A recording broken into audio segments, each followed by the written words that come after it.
Të nderuar shikues, në mbrëma do të njihemi bashkë me edicionin qendror të lajmeve këtu në kanalin 7, ndër të tjera do të ndiqni. Shqipëria është pjesë e bordit për gazën të drejtuar nga presidenti amerikan. Lajmin e konfirmon kryeministri Rama, që thotë se ka marrë ftesën nga Trump. Edi Rama pranon se përmbytjet ndodhen edhe për shkak të faktorit njerëzor, kritikon kryebashkiakët, kush nuk realizon objektivat, nuk do të rikandidojë më. Sali Berisha i përgjigjet Edi Ramës për ndryshimin e kushtetutës, nuk bëjmë asnjë kompromis, kryeministri ka pushtuar parlamentin, po i heq lirinë opozitës. Gjykata e Durrësit lë në qeli 3 zyrtarët e burgut për ratisjen nga spitali të Altin Docit, për të tjerët vendosen masa arrest shtëpie dhe detyrim paraqitje. Rivlerësimi i pronave mbetet peng i mungesës së akteve në ligjore të Ministrisë së Financave. Ekspertët thonë se vonesat po e fusin tregun e pasurive në ngërç.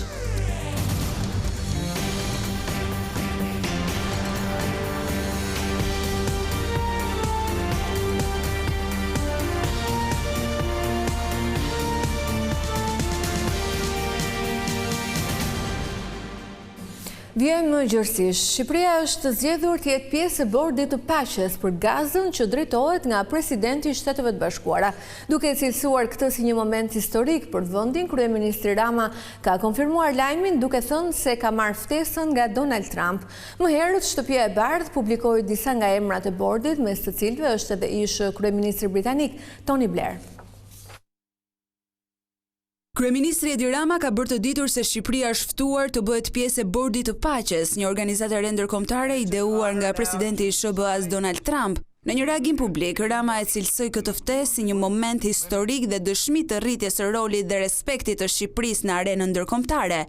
Shumë i nderuar nga ftesa personale e presidentit Trump për të përfaqësuar Shqipërinë në bordin e paqes, një organizatë e re ndërkombëtare e ideuar prej tij, kur Shqipëria ftohet si anëtare themeluese, duke ngjitur kështu ndërkombëtarisht një tjetër maj, krejt të paimagjinueshme vetëm deri pak vite më parë. Më herët, Shtëpia e Bardhë ka publikuar emrat e antarëve që do të përbëjnë bordin e paqes të administratës Trump për gazën. Me presidentin e SBA-s në krye, bordi do të mbikëqyr punën e një komiteti teknokratësh palestines të ngarkuar me qeverisjen e përkohshme dhe rindërtimin e gazës pas luftës. Sipas deklaratës zyrtare, çdo antar do të ketë përgjegjësi për një portofol që konsiderohet kritik për stabilizimin e gazës, megjithse ndarja konkrete e këtyre roleve ende nuk është bërë publike.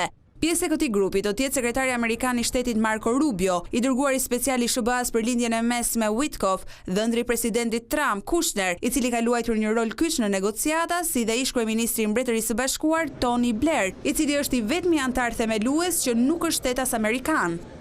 Shtetet e Bashkuara mbeten plotësisht të përkushtuara për të mbështetur këtë kuadër kalimtar duke punuar në partneritet të ngushtë me Izraelin, vendet kryesore arabe dhe bashkësinë ndërkombëtare për të arritur objektivat e planit gjithëpërfshirës. Presidenti u bën thirrje të gjitha palëve të bashkëpunojnë plotësisht me bordin e paqes dhe forcën ndërkombëtare të stabilizimit për të siguruar zbatimin e shpejtë dhe të suksesshëm të planit gjithëpërfshirës. Në deklaratën e Shtëpisë së Bardhë theksohet se emrat e antarëve të tjerë të bordit do të bëhen publik gjatë javëve të ardhshme. Një ditë pasi zhvilloi takimin maraton me grupin parlamentar, kryeministri Edi Rama mblodhi këtë të shtunë kryetarët e bashkive. Ai pranoi se përmbytjet masive në disa zona të vendit nuk erdhën vetëm prej natyrës, por ndikoi edhe faktori njerëzor. Rama kritikoi të zgjedhurit vendor duke u bërë të qartë se kush nuk përmbush objektivat nuk rikandidon më. Situata me përmbytjet sipas kryeministrit Edi Rama vë përpara përgjegjësisë dhe faktorin njeri, duke mos e cilësuar thjesht si fatkeqësi natyrore. Në mbledhjen e parë për vitin 2026 me kryetarët e bashkive, kreu i qeverisë lajmëroi një task force kundër ndotjes plastike, si edhe një grup pune për menaxhimin e kanaleve kulluese. Është vënë funksion një flotë e dedikuar për qoftë për pastrimin e kanaleve kulluese, qoftë për mirëmbajtjen e infrastrukturës rurale të rrugëve, të ngrejë një task force të përbashkët mes qeverisë dhe pushtetit vendor, përbërë nga disa përfaqësues kyç të qeverisë dhe disa përfaqësues nga ju, për të konceptuar një plan me 3 faza, afat shkurtër, afat mesëm dhe afat gjatë, të përbashkët, Kryeministri nuk i kurseu kritikat ndaj drejtuesve të institucioneve vendore sa i përket paketës së maleve, madje ai u shpreh se asnjë prej tyre nuk do të rikandidojë nëse nuk përmbushin objektivat. Ambicia jonë duhet të jetë 1000 investime nga kjo paketë. 1000. Që po t'i ndash në territor, në 60 bashki, sipas potencialeve nuk janë shumë. Nuk do të ketë asnjëri kandidim të mundshëm nëse nuk do të jetë arritur targeti i këtij projekti. Rama u tregua i ashpër edhe sa i përket investimeve të bashkive, duke i rikujtuar se buxheti është dhënë tashmë dhe nuk duhet të presin çdo gjë nga qeveria. Ky proces do të jetë i hapur për gjithë, por duhet një qasje kreative, proaktive, agresive, vullnet plot e juaja. Duhet iniciativë, duhet parë çdo pjesë e territorit, nuk mundet dot të rrini dhe të prisni vetëm nga buxheti i shtetit. Dhe të prisni vetëm nga tarifat. Së shpejti nis edhe sezoni turistik, ku shefi i ekzekutivit paralajmëroi çdo kryebashkiak se duhet të jetë gati për të përballuar fluksin. Sezoni prek çdo bashki për të krijuar kushte sa më të denja në plazhe, por edhe për të krijuar kushte të atilla që t'i japin mundësi çdo kujt që të ketë plazhin publik. Pas fjalës së Ramës, mbledhja vijoi me raportimin e ministrave, të cilët theksuan edhe piketat kryesore për vitin 2026 për pushtetin vendor. Kryetari i Partisë Demokratike Sali Berisha është shprehur se opozita do të refuzojë çdo kompromis me Edi Ramën për ndryshimet kushtetuese, ndërsa deklaratat e kryeministrit për sjelljen e deputetëve në parlament, ai quajti përpjekje për t'i hequr opozitës çdo hapësirë lirie. Propozimi i kryeministrit Edi Rama për ndryshime në kushtetut nuk ka marrë pëlqimin e kryedemokratit Berisha. Gjatë një bashkëbisedimi online me qytetarët, lideri i opozitës u shpreh se me mazhorancën nuk do të bëjnë asnjë kompromis, ndërsa përsëriti akuzat ndaj kreut të qeverisë. Me Edi Ramën nuk ka asnjë kompromis. Edi Rama të jap dorëheqjen dhe të paraqitet para ligjit për të gjitha aktet e tij, vjedhjet e tij monstruoze. Me Edi Ramën çdo lloj reforme është iluzion. Berisha komentoi dhe deklaratën e shefit të ekzekutivit, sipas të cilit nuk do të tolerohet më sjellja e opozitës në parlament. Kryetari i Partisë Demokratike tha se shumica po përpiqet t'i heqë lirinë opozitës. U zotuar gjithashtu se do bëj gjithçka për t'i shkurtuar, për t'i gjymtuar përfundimisht dhe atë hapësirë minimale që ka opozita në parlament për të marrë fjalën për procedurë, mbasi nuk bëhet fjalë më për debate për ligje, nuk bëhet fjalë më për interpelanca, nuk bëhet fjalë më për të gjitha të drejtat tjera, të krijimin e komisioneve hetimor parlamentar dhe të gjitha të drejtat e tjera që i takojnë sipas kushtetutës dhe rregullores parlamentit opozitës. Pra de facto, ai ka aneksuar, ka pushtuar parlamentin. Gjatë bisedës online me qytetarët, Sali Berisha foli dhe për lëvizjen e Ervin Salianit, duke e cilësuar si të vetë përjashtuar. Askush nuk është mbi kushtetutën e Partisë Demokratike, e cila është miratuar me votë nga antarësia, u shpreh kryetari i Partisë Demokratike.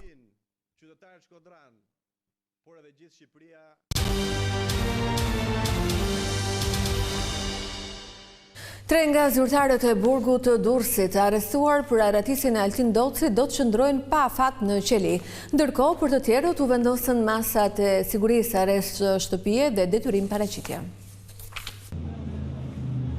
Gjykata e Durrësit dha vendimin për masën e sigurisë për 8 zyrtarët e burgut të arrestuar për arratisjen e bujshme të Altin Docit në 13 janar.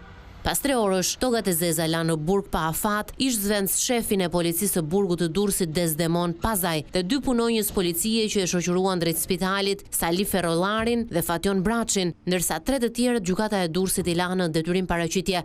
Avokati i numrit 2 të burgut u shpreh se akuzat që ka ngritur prokuroria ndaj të mbrojturit prej tij është e paqartë, ndërsa shtoi se ai ka kryer të gjitha protokollet e mundshme. Është pa fajshëm dhe s'ka asnjë përgjegjësi dhe nuk është akuzuar me një nën konkret, me një akuzë konkrete, që shiko, ke shkelur këtë. Nga shefi policisë është zbatuar i gjithë ligjin në mënyrë perfekte, se çfarë ka ndodhur jashtë dyerve të burgut, atë s'ka përgjegjësi ai. Komisarja Violeta Uka dhe krye-infermieri i burgut Aulon Çuko do të qëndrojnë të izoluar në shtëpi. Ata dyshohet se kanë shpërdoruar detyrën duke bashkëpunuar me njëri tjetrin që Altin Doci të fitonte lirinë nëpërmjet arratisjes. Prokurori Edmond Koloshi në fillim të seancës i kërkoi gjykatës për të tetë vazhdimin e masës së sigurisë arrest në burg. Arratisja e Altin Docit bëri që të shkarkohej, drejtori i burgut të Durrësit Indrit Sërloj e më pas të arrestohej. Ndërkaq mjekja e burgut Ylfete Sema, e cila kishte rekomanduar vizitën e Docit në spital, është vënë në arrest shtëpiak. Nga arratisja e 39 vjeçarit u zhvendosën në një burg të sigurisë së lartë edhe 33 të paraburgosur të tjerë të akuzuar për krime të rënda. Altin Doci ndodhej në Qeliqë prej majit të vitit 2020, i arrestuar me urdhër të SPAK për dosjen Plumbi i Artë. Atë kohë ai u akuzua për vrasjen e 4 personave, 2 vëllezërve, Besmir dhe Viktor Haxhia, si dhe të Dorian Shkozës dhe Angelo Avdis. Akuzat u ngritën pas dëshmive të dhëna nga ish bashkëpunëtori i drejtësisë Klevi Salla, por pasi thënjet e tij rezultuan të pavërteta, Doci u shpalli pafajshëm. Megjithatë ai nuk doli nga burgu pasi emri i tij u përmend nga Nuredin Dumani si i përfshirë në vrasjen e Andi Zylifit dhe në disa atentate të tjera, si antar i bandës së çopjave në Elbasan. Bashkëpunëtori i drejtësisë Erion Alibej e ka akuzuar Altin Docin si të përfshirë në masakrën e Bradasheshit, ku i vdekur mbeti vëllai i tij dhe 2 persona të tjerë. SPAK dhe Byroja Kombëtare e Hetimit kanë zhvilluar një operacion për call centerat në Tiranë mbrëmjen e së premtes në një prej kullave që ndodhet përballë kishës ortodokse në Tiranë, janë ushtruar kontrolle në ambientet që ishin marrë me qira. Në pranga mësohet se kanë përfunduar 10 persona, ndërsa janë shpallur në kërkim 2 të tjerë. Megjithatë, kontrollet po vazhdojnë nëse në Tiranë janë përshtatur ambiente të tjera për aktivitete call centerit të palishme.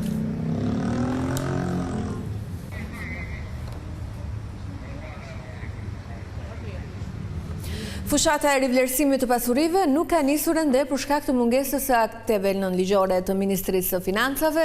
Agjentët imobiliar shprehen të shqetësuar pasi sipas tyre kjo svarritje po mban peng tregun e pronave. Një nismë e shumëpritur, por qytetarët ende nuk mund të përfitojnë. Fushata e 4 e rivlerësimit të pronave, edhe pse e njoftuar afro 2 vjet më parë, nuk ka nisur ende. Shkak për këtë u bë vonesa e presidentit Bajram Begaj për të dekretuar ligjin, firmë që u hodh më 6 janar, ndërsa ligji hyn zyrtarisht në fuqi më 22 janar. Ndërkohë, agjentët e tregut imobiliar janë në pritje edhe të akteve nënligjore të Ministrisë së Financave, që do të detajojnë se si do të bëhet rivlerësimi. Presupozohet që deri në fund të 2027-s ne do të jemi të aftë si vend për të mbyllur gjithë kapitujt dhe kemi përafruar të gjithë kuadrin ligjor me Bashkimin Evropian, ndërkohë që nuk jemi gati dhe nuk ja dalim dot të botojmë një udhëzim për një proces rivlerësimi që kemi bërë me 10 herë në të shkuarën. Nuk e di pse ministria po nguron për të botuar udhëzimin.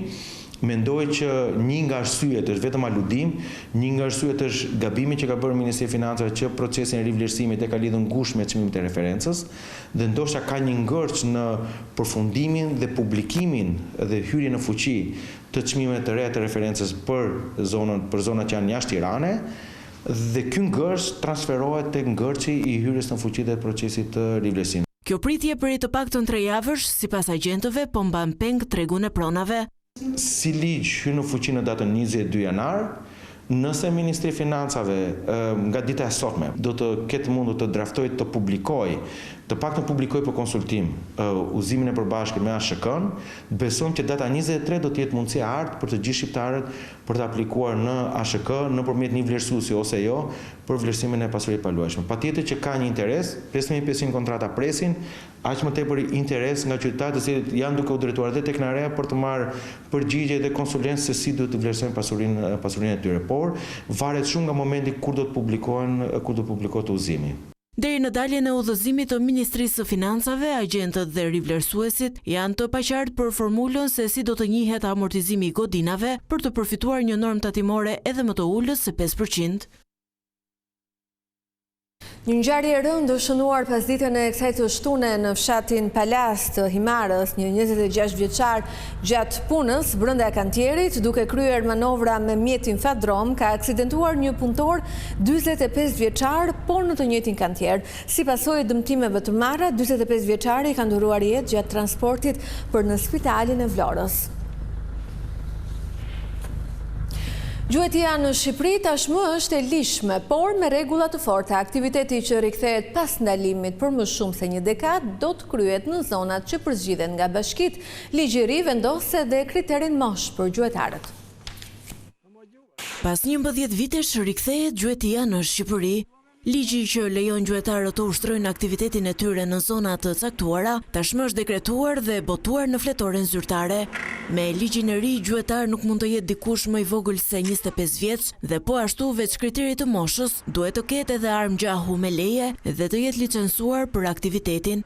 Ata persona të cilët do të ushtrojnë veprimtarinë e gjuetisë duhet të jenë në radhë të parë të pajisur me lejen për armëmbajtje dhe njëkohësisht edhe me licencën për ushtrimin e veprimtarisë së gjuetisë, e cila do të bëhet kjo në bashkëpunim me Federatën e Gjuetarëve, të cilët kanë edhe njohuritë edhe kapacitetet njerëzore për të vlerësuar subjektet të cilët do të kryejnë, do të ushtrojnë veprimtarinë e gjuetisë. Sipas ligjit të ri, bashkitë kanë për detyrë të caktojnë zonat ku do të lejohet gjuetia. Zonat e gjuetisë janë pjesë të njësive të qeverisjes vendore, të cilat kanë për detyrë që të bëjnë një rivlerësim të situatës për shkak jo vetëm të kushteve të moratorimit kur ka qenë ndaluar, por edhe për shkak të aktiviteteve të ndryshme ekonomike apo të urbanizimit, që këto zona më pas të propozohen në Ministrinë e Mjedisit dhe të ndjekin procedurën ligjore për të miratuar me vendim të Këshillit të Ministrave. Këto zona më pas do të merren në menaxhim nga një subjekt privat. Kemi futur konceptin e menaxhuesit të zonës së gjuetisë, i cili është një subjekt fizik ose juridik, privat. Këtu nuk përjashtohen as federatat e gjuetarëve, të cilët do të marrin në përdorim një zonë me një afat prej 10 vjetësh. Dhe është detyrë e njësive të veçqeverisjes vendore që me dhënien në përdorim të një zone gjuetie të përgatisin planin e menaxhimit për këtë zonë dhe njëkohësisht menaxheri i zonës së gjuetisë të përgatisi dhe planin e biznesit dhe kuotat. Megjithatë, edhe pse ligji për rikthimin e gjuetisë është miratuar, aktiviteti nuk mund të ushtrohet ende. Së pari, kjo është një periudhë kur nuk lejohet gjuetia për të respektuar ciklet biologjike të kafshëve, si letargjia apo riprodhimi. Po ashtu, bashkitë kanë këtë vit në dispozicion për të përcaktuar zonat e gjuetisë dhe ato të mbarshtimit. Tu kemi përfunduar, në falenderoj për vëmendjen, bashkë natën e mirë.